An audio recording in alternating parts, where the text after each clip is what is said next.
In today's video, I'm going to teach you how to check which version of QuickBooks you're using. Whether you're new to QuickBooks or just need a refresher, we'll walk through the steps together to ensure you can easily find this information.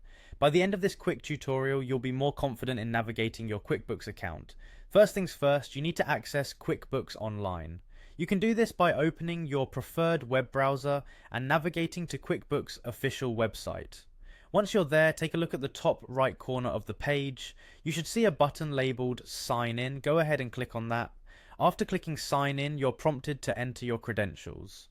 This means typing in your email address and password associated with your QuickBooks account. If you've forgotten your password, there's typically an option to retrieve or reset it, so don't worry. Once your details are filled in and you're ready, you can proceed by pressing the Sign In button. This will take you to your account's dashboard where you can access a range of features tailored to help manage your financials efficiently. Next, we're heading to the Settings section, which is an essential area for managing account-specific details like your subscription. To get there, look for a gear icon, usually symbolizing Settings. Clicking this will open up a menu with various options. From these options, select Subscriptions and Billing. In this section, you'll see details about your current QuickBooks plan.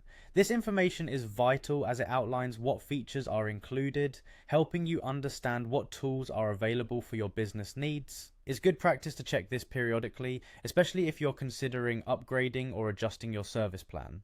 What you're specifically looking for is the current plan you're subscribed to. This plan indicates your version of QuickBooks. Knowing your version helps in determining whether you have access to all the features you're paying for, or if it's time to make a change to better suit your business requirements. And there you have it, a simple breakdown on how to check which version of QuickBooks you're using. This information not only keeps you informed about your current plan, but also empowers you to make strategic decisions for your business regarding financial management software. Remember, keeping tabs on your software versions is part of efficient business operations, and now you have the knowledge to do just that. I hope this guide was helpful. Feel free to review these steps anytime you need a quick reminder. Thanks for tuning in and have a great day managing those accounts with confidence.